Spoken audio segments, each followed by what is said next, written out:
Shalom, jemaat kategori Kalau Ministry yang dikasihi oleh Tuhan. Kita bersyukur kepada Tuhan karena kasih-Nya, karena kebaikan Tuhan yang Tuhan selalu berikan dalam sepanjang kehidupan kita. Sebelum kita akan mulai ibadah kita, saya mengajak kita semua untuk kita berdoa. Mari kita berdoa. Bapa yang baik, Bapa yang kami sembah dalam nama Tuhan Yesus. Kami bersyukur buat kasih-Mu yang Kau selalu nyatakan dalam sepanjang kehidupan kami, Tuhan. Sebelum kami akan mulai ibadah kami, kiranya Tuhan yang memberkati setiap hati kami, sehingga pujian yang akan kami naikkan boleh menyenangkan hati Tuhan. Ini doa kami yang kami naikkan hanya dalam nama Tuhan Yesus. Haleluya. Amin. Sebab Tuhan yang selalu memberikan apa yang kita pinta dalam kehidupan kita. Terima kasih Tuhan, kasih-Mu yang sempurna dalam hidup kami.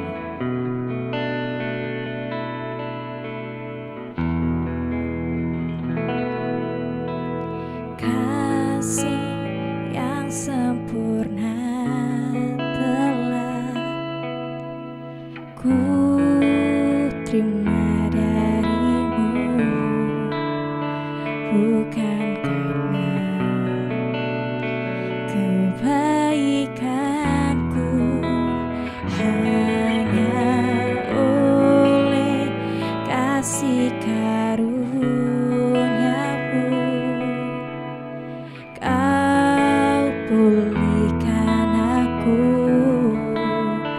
layakkanku untuk dapat memanggil-Mu Bapa. Kau beri yang ku pinta saat ku mencari, ku mendapatkan. Ku ketuk pintu-Mu dan Kau bukakan, sebab Kau Bapa-Ku, Bapa yang kekal. Takkan Kau biarkan aku melangkah hanya sendirian. Kau selalu ada bagiku, sebab Kau Bapa-Ku, Bapa yang kekal.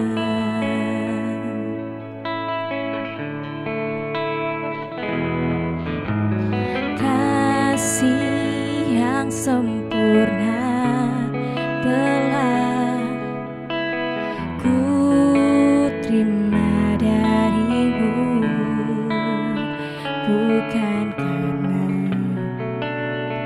kebaikanku, hanya oleh kasih karunia-Mu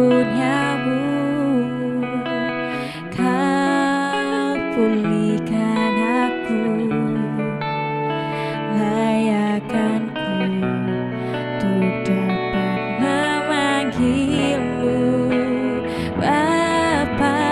Kau beri yang ku pinta saat ku mencari, ku mendapatkan. Ku ketuk pintu-Mu dan Kau bukakan,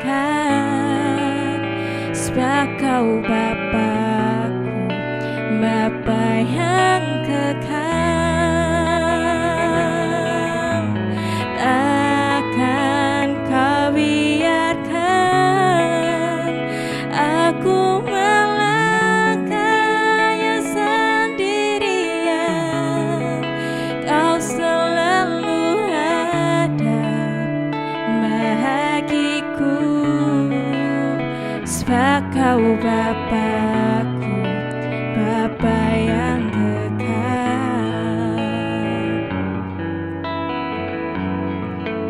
Bapa yang kekal. Oh,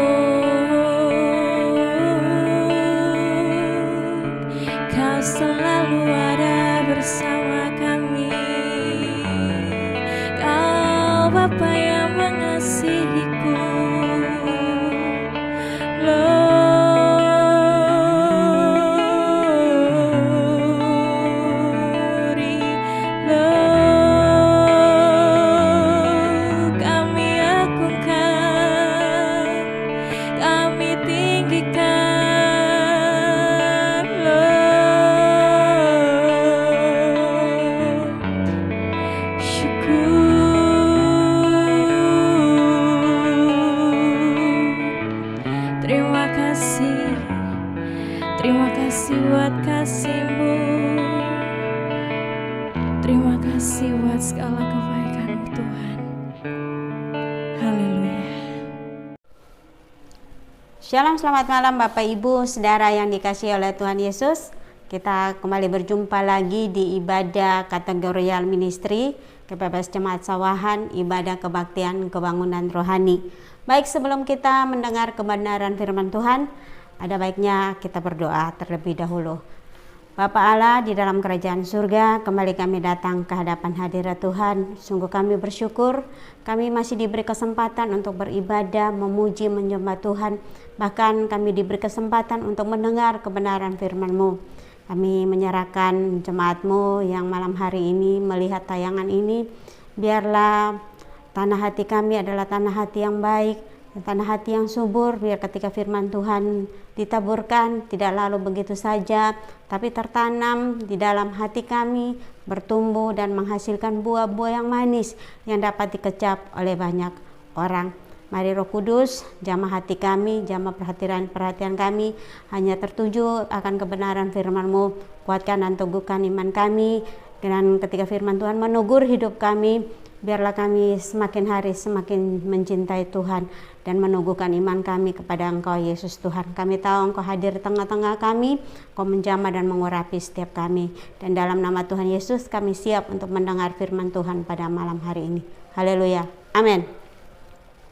Bapak Ibu Saudara yang dikasihi oleh Tuhan, tema firman Tuhan pada malam hari ini adalah berjudul kasih yang kekal, yang terambil di dalam Yeremia pasal 31 ayat 1 sampai dengan ayat yang ke-9, dan saya akan bacakan untuk Bapak Ibu Saudara sekalian.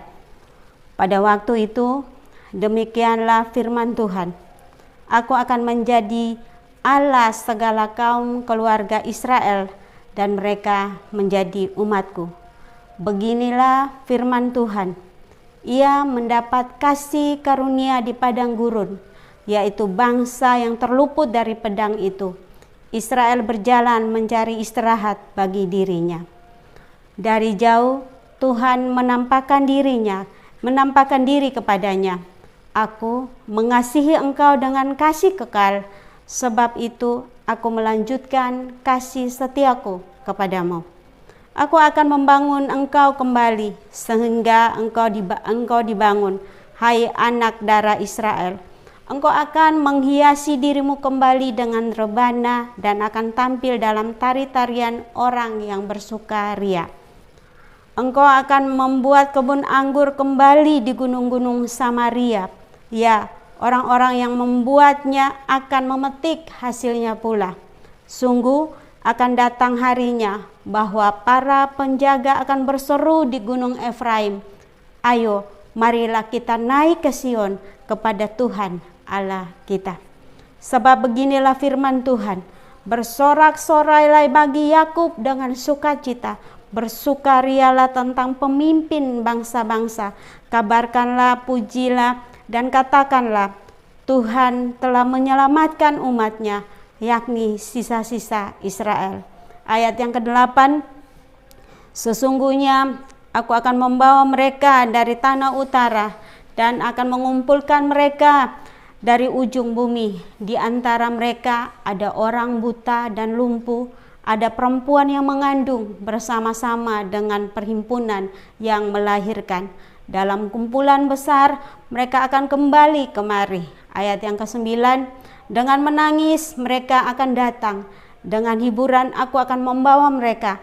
Aku akan memimpin mereka ke sungai-sungai di jalan yang membawa mereka.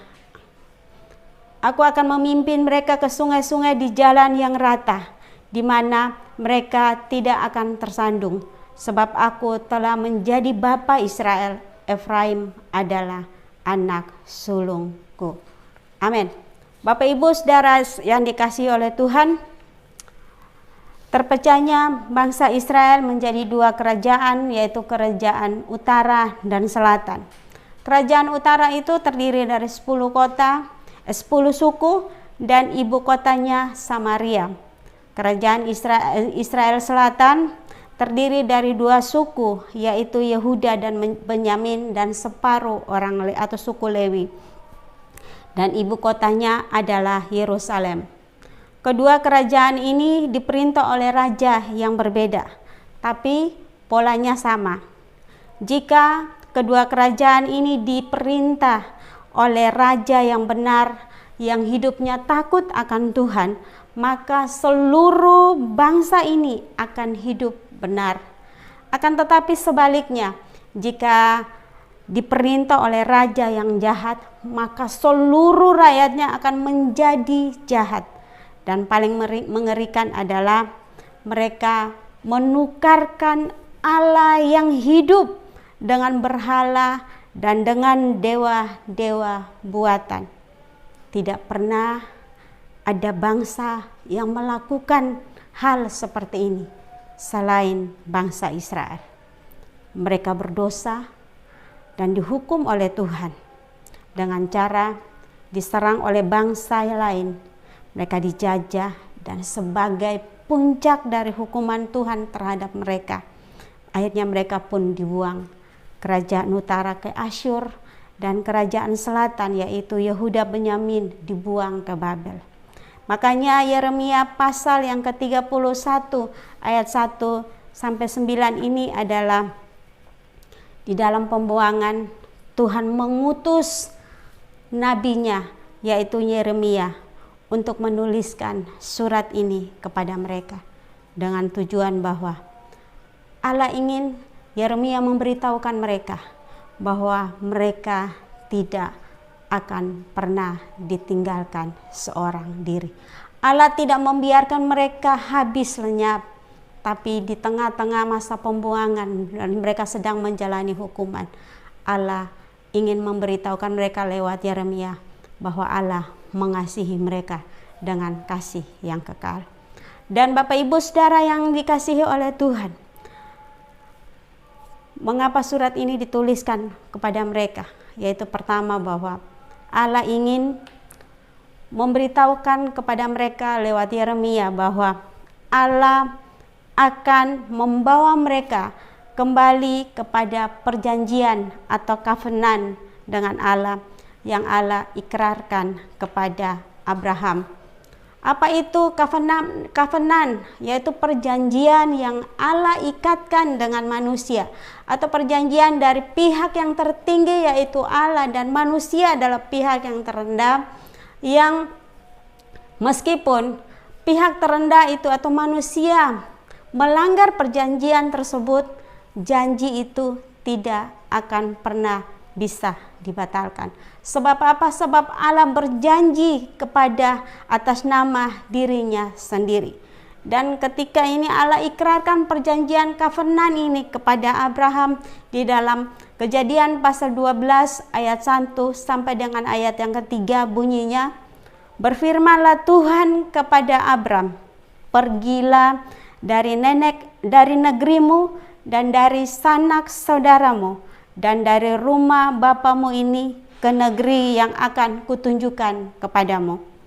Aku akan membuat engkau menjadi bangsa yang besar dan memberkati engkau serta membuat namamu masyhur, dan engkau akan menjadi berkat.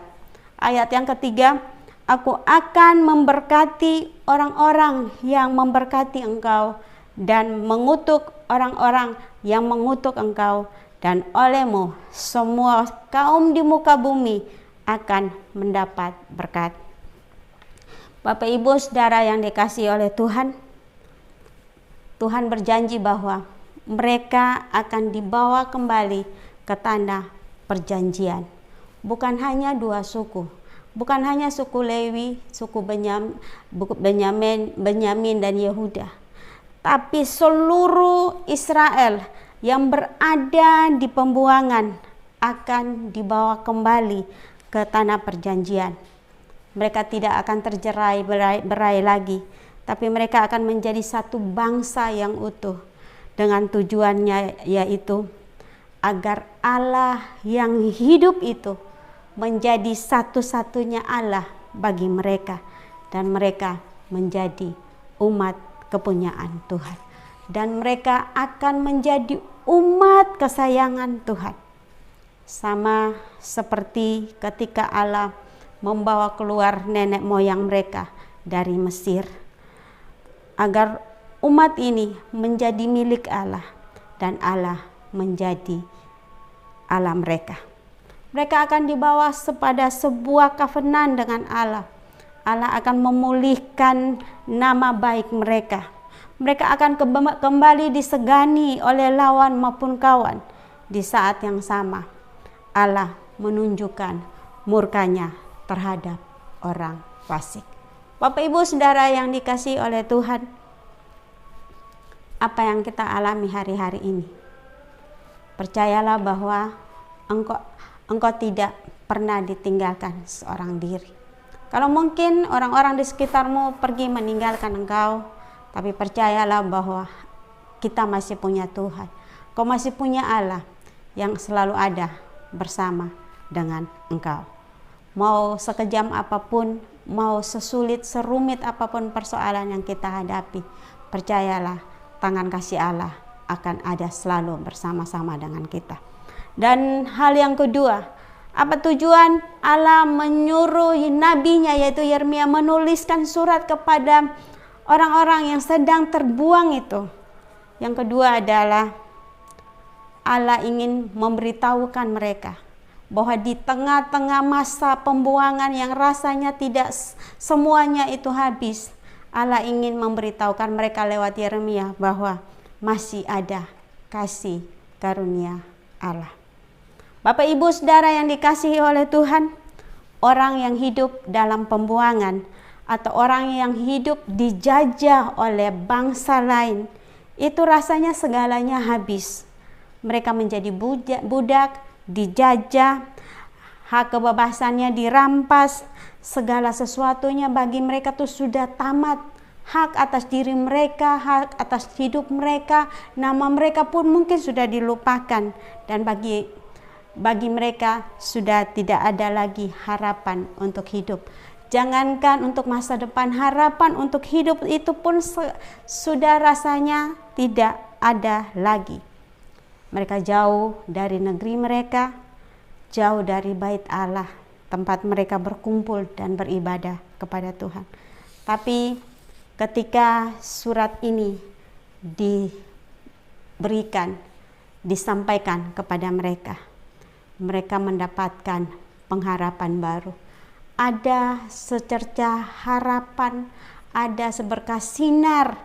Mereka bisa melihat kasih karunia Allah yang besar bagi mereka. Masih ada Tuhan bagi mereka. Allah tidak membuang mereka. Allah tidak meninggalkan mereka. Allah ingin melalui nabinya menuliskan surat ini kepada mereka untuk mengatakan kepada mereka bahwa masih ada Tuhan, masih ada kasih karunia Allah yang besar yang berlaku kepada mereka. Dan jika sudah waktunya, setelah semua urusan telah selesai, Tuhan akan menuntun mereka kembali ke negerinya. Bukan karena, sekali lagi, bukan karena hasil usaha mereka, bukan karena pekerjaan mereka, bukan karena perlawanan mereka, karena pada dasarnya mereka adalah orang-orang jajahan yang tidak punya kemampuan dan tidak bisa berbuat apa-apa untuk membuat mereka terlepas dari jajahan orang-orang yang atau bangsa-bangsa yang menawan mereka. Tapi semata-mata karena kasih karunia Allah. Mereka tidak ada andil di dalamnya, tapi karena Allah yang menggerakkan hati nabi-nabinya, Nabi Esra, Nabi Nehemia, dan Allah juga yang akan menggerakkan hati para pemimpin bangsa yang melawan mereka. Tapi sambil menunggu waktu pembebasan itu datang, maka mereka harus menjalani semuanya itu dengan maksud agar bangsa ini bertobat dan berbalik kepada Allah yang benar dan meninggalkan semua dosa dan pemberontakan mereka. Apabila waktunya sudah selesai, Tuhan Tuhan akan membawa mereka kembali pulang. Di tengah-tengah masa yang susah, masa-masa yang sulit sekalipun, percayalah masih ada Tuhan. Kalau kita nggak bisa melihat Tuhan bekerja dengan mata kita, maka percayalah dengan hati kita bahwa Tuhan masih ada dan Dia masih bekerja. Bahwa segala sesuatu itu ada di bawah kendalinya Tuhan. Karena itu mereka tidak ditinggal hilang dan lenyap. Tapi di saat-saat seperti itu, hal yang harus mereka ingat, tanamkan dalam diri mereka adalah mereka tidak boleh hilang pengharapan. Mereka tidak boleh hilang kepercayaan mereka kepada Allah yang hidup dan kepada kasih-Nya.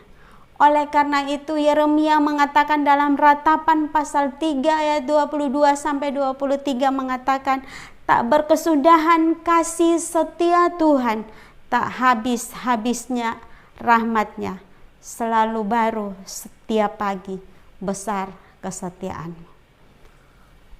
Mungkin persoalanmu belum selesai pada hari-hari itu. Mungkin engkau merasa bahwa aku masih berada di dalam masalah. Tapi Tuhan ingin engkau tidak kehilangan harapan. Engkau tidak kehilangan kepercayaan kepada Tuhan. Sebab kasih setia Tuhan itu selalu baru setiap hari. Dan rahmat-Nya dan besar kesetiaannya bagi kita selalu ada. Selama bumi masih ada, selama matahari masih terbit dari timur dan terbenam di barat, maka kasih Tuhan dan maka Tuhan itu akan tetap dan Dia masih tetap ada sampai selama-lamanya. Bapak Ibu Saudara yang dikasihi oleh Tuhan, langit itu tidak selalu mendung. Pasti akan cerah, akan datang matahari menyinari dan menghilangkan mendung yang ada. Masalah yang ada tidak akan selalu tinggal tetap. Satu saat kelak dia akan pergi dan berlalu dari kita. Karena itu tetaplah bersabar, tetaplah setia, tetaplah percaya, tetaplah berpengharapan kepada Tuhan dan jangan hilang harapmu dan percayamu.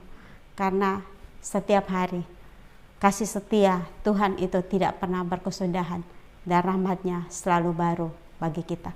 Kasih karunia Allah lebih dari cukup membuat kita untuk sanggup bertahan menghadapi apapun dalam hidup kita. Dan hal yang ketiga, ketika Tuhan menyuruh Yeremia menuliskan surat ini kepada bangsa Israel yang ada di pembuangan, Allah ingin mengatakan kepada mereka bahwa Allah yang mereka sembah itu, Allah yang mereka percayai itu, Allah yang Yeremia percayai dan bangsa itu percayai bahwa Dia adalah Allah yang penuh dengan kasih setia. Bapak Ibu Saudara yang dikasihi oleh Tuhan, Allah tidak bisa menyangkali dirinya jika eksistensi dirinya adalah kasih. Allah yang kita sembah, Allah yang bangsa Israel sembah adalah Allah yang penuh dengan kasih karunia. Dan ketika Ia mengatakan kepada bangsa Israel dalam ayat yang ketiga, dari jauh Tuhan menampakkan diri kepadanya. Aku mengasihi engkau dengan kasih kekal. Sebab itu aku melanjutkan kasih setiaku kepadamu. Bapak Ibu Saudara yang dikasihi oleh Tuhan, Allah membenci dosa, tapi Dia tidak membenci pendosa. Kasih-Nya Allah tidak ditentukan oleh baik buruknya kita, kudus tidaknya kita, benar tidaknya kita. Tetapi Dia mengasihi kita karena sesungguhnya karena pribadinya Dia sendiri adalah kasih itu. Karena kasih Allah tidak memandang siapa objek penerima kasih. Kasih-Nya kepada saya dan Bapak Ibu tidak ditentukan oleh baik tidaknya kita, tidak ditentukan karena benar dan suci kudus kita, tidak. Kasih setia Tuhan kepada kita itu karena Allah sendiri yang mau mengasihi kita. Ketika Allah mengatakan di dalam ayat yang ketiga bahwa dari jauh Tuhan menampakkan diri kepadanya dan dia berkata, aku mengasihi engkau dengan kasih yang kekal. Sebab itu aku melanjutkan kasih setiaku kepadamu. Allah sedang mengatakan bahwa Ia mengasihi mereka sama seperti aku telah mengasihi nenek moyangmu ketika aku membawa mereka keluar dari Mesir dan memelihara kehidupan mereka selama 40 tahun di padang gurun. Allah memberi mereka makan, Allah memberi mereka minum, dan bahkan pakaian mereka dan kasut mereka tidak rusak. Mereka berjalan berputar-putar di padang gurun selama 40 tahun. Baju mereka tidak lapuk, kasut mereka, sandal mereka tidak rusak. Allah begitu memelihara kehidupan mereka.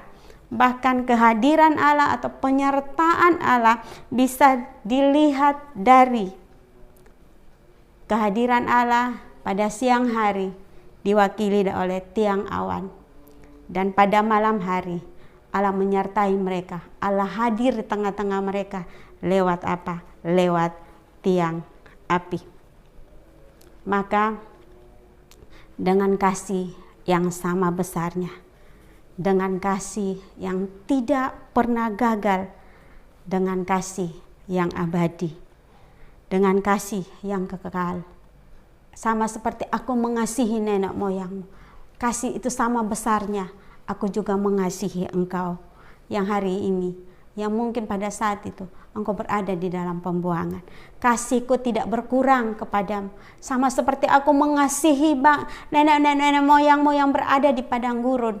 Mereka juga memberontak kepadaku, tapi kasihku tidak pernah berkurang. Dan kasih yang besar itu hari ini kutunjukkan kepadamu.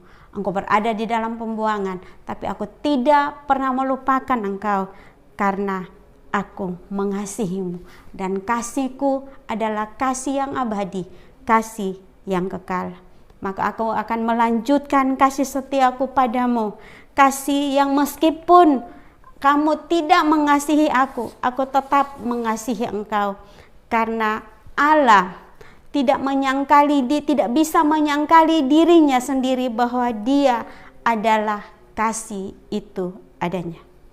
Mau sebejat apapun dirimu, mau serusak apapun kamu, aku tetap mengasihimu, kata Tuhan. Karena Dia adalah Allah yang penuh dengan kasih. Dia bukan hanya sumber kasih, tapi Dia adalah kasih itu sendiri. Tapi kasih bukan Allah. Allah adalah kasih dan Dia adalah kasih itu sendiri. Hari ini Bapak, Ibu, dan saudara yang dikasihi oleh Tuhan, kasih yang sama dinyatakan juga kepada kita. Allah tidak mengasihi kita dari jauh, tapi Dia sangat dekat. Ketika Allah Bapa mengatakan kasih-Nya kepada kita dalam Yohanes pasal 3 ayat 16. Karena begitu besar kasih Allah akan dunia ini, sehingga Ia telah mengaruniakan anaknya yang tunggal, supaya setiap orang yang percaya kepadanya tidak binasa, melainkan beroleh hidup yang kekal. Allah bukan hanya berkata, aku mengasihimu, tapi Dia adalah ketika Dia berkata, aku mengasihimu, Dia bertindak. Sebab sesungguhnya kasih bukan kata sifat, tapi kasih adalah kata kerja. Itu artinya ketika Dia mengatakan aku mengasihimu, maka Allah menunjukkan kasih-Nya kepada kita. Maka Allah bertindak, maka Allah action. Dengan cara bagaimana? Dengan cara mengutus anaknya yang tunggal, yaitu Yesus Kristus Tuhan, untuk datang ke dalam dunia ini, dikandung oleh Roh Kudus, lahir dari seorang perawan bernama Maria. Dia lahir ke dunia ini sebagai manusia, Dan sebagai manusia sejati sama seperti kita, Yesus pernah merasakan apa yang manusia rasakan. Dia pernah marah, dia menangis, dia sedih, dia lapar, dia merasa ketakutan, dia mengalami stres atau tekanan yang luar biasa, sehingga keringat yang keluar atau keluar keringat darah dari tubuhnya ketika dia berdoa di Taman Getsemani. Dia juga pernah merasa seorang diri berdoa. Ketika dia membawa para muridnya datang ke Taman Getsemani dan dia mendapati teman murid-muridnya itu tidur, dia seorang diri berdoa. Dia ditinggal tidur oleh mereka. Dia juga dikhianati oleh muridnya dengan menjualnya dengan 30 keping perak. Dia ditangkap, Yesus disangkal, kemudian diadili, diludahi, dihina, disiksa, dicambuk, lambungnya ditusuk, kepalanya diberi mahkota duri, dan tulisan Indri atau ini raja orang Yahudi itu sebenarnya adalah olok-olokan bagi Yesus. Tangan dan kakinya dipaku. Dia mengalami penderitaan yang seharusnya tidak ia tanggung, tapi karena kita, tapi untuk kita, bukan karena kita baik, bukan karena kita suci, bukan karena kita kudus. Sebab Roma pasal 5 ayat 8 mengatakan, akan tetapi Allah menunjukkan kasih-Nya kepada kita oleh karena Kristus telah mati untuk kita ketika engkau dan saya masih berdosa. Kenapa Yesus mau mati bagi kita? Apa bagusnya kita? Tidak ada yang baik dalam diri kita. Bahkan kebaikan kita disebut oleh Alkitab itu sebagai kain lara. Tidak ada yang baik. Tapi semata-mata karena Dia mengasihi kita. Agar manusia berdosa. Agar saya, Bapak Ibu Saudara sekalian yang menonton ini, yang menyaksikan ini, kita ada orang-orang yang berdosa agar kita bisa diselamatkan.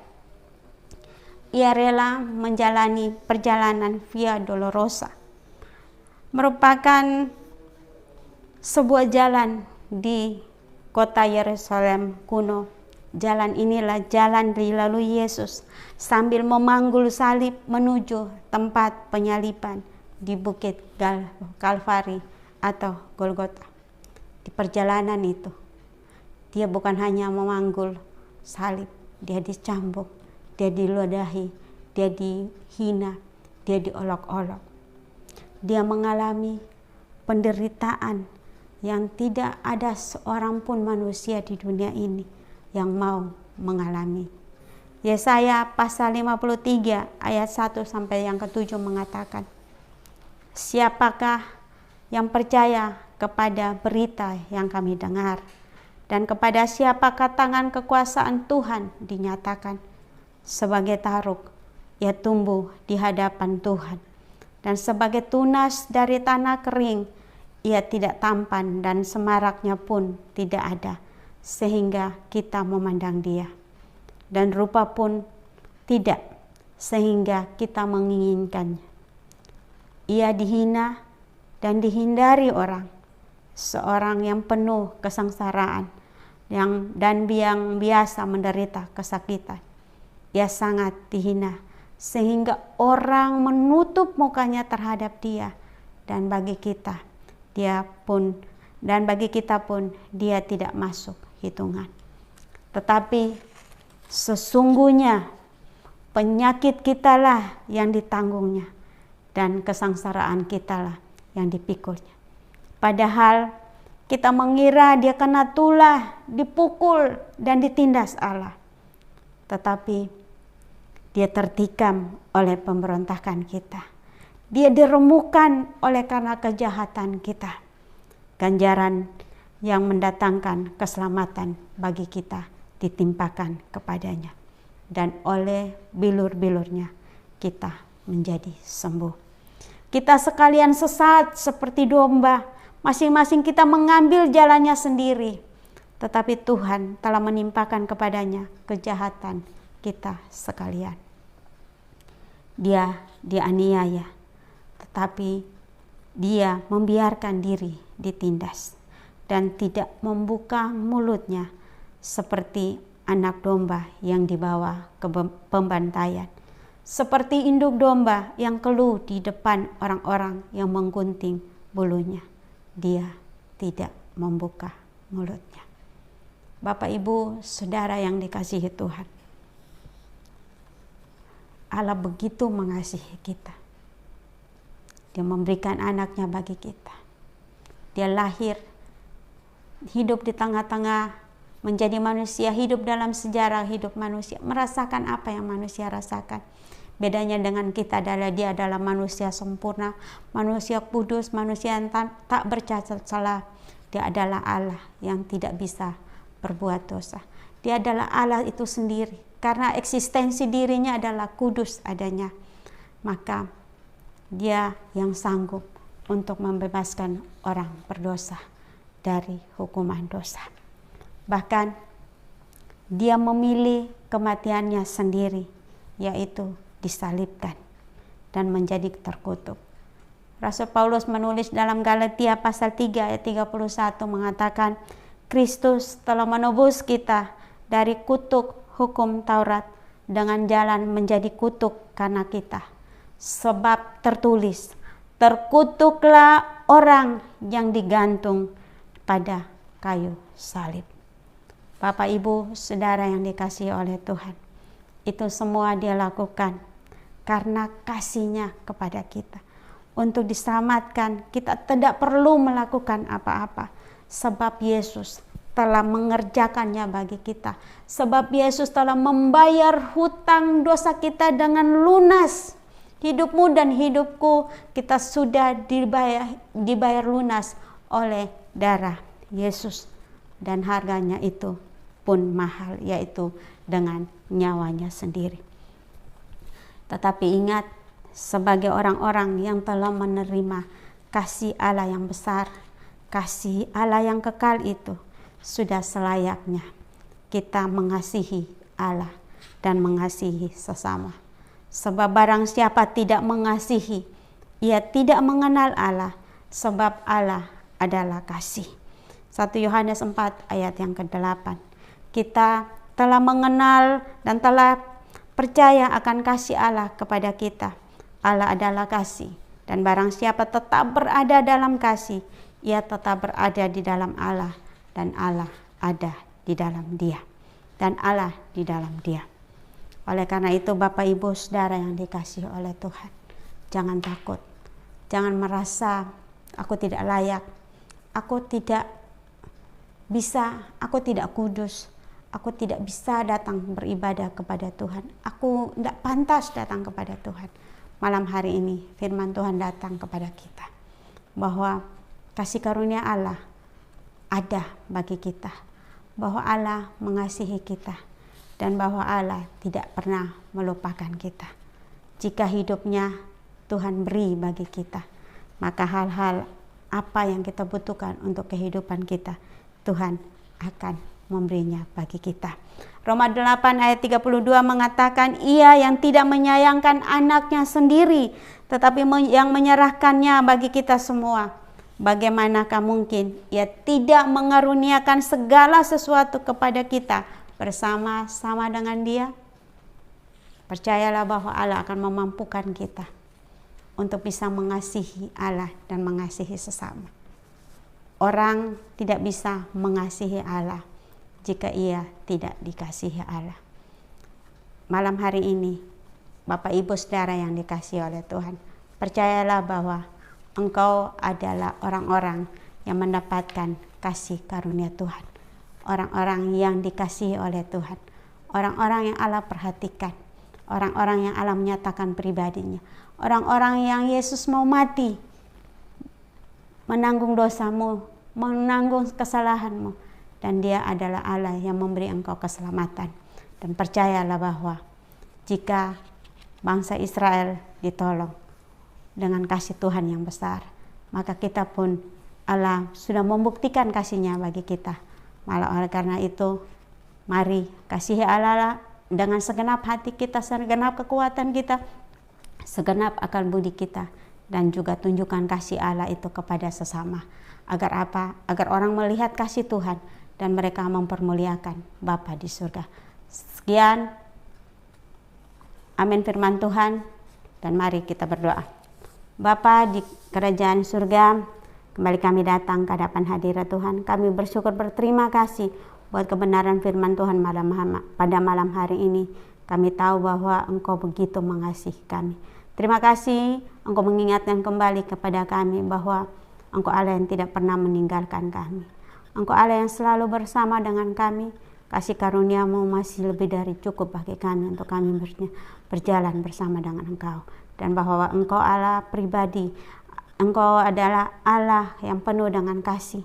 Engkau kasih itu sendiri yang selalu bersama-sama dengan kami. Ajar kami dalam kami menghadapi segala sesuatu. Ajar kami untuk mengarahkan mata hati kami kepada Engkau.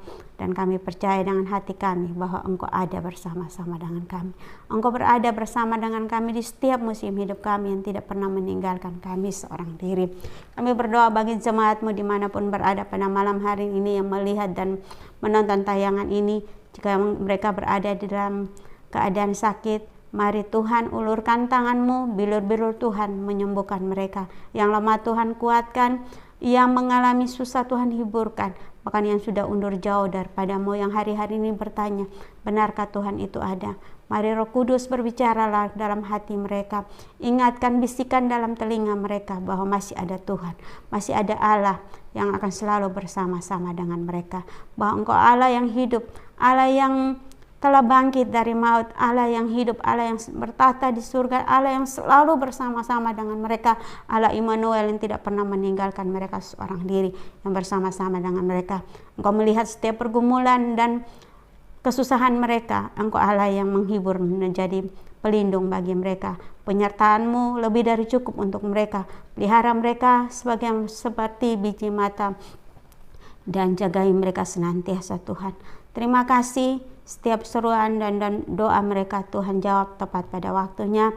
Dan juga kami berdoa buat semua yang mengambil bagian dalam pelayanan ibadah, kebaktian, kebangunan rohani pada malam hari ini.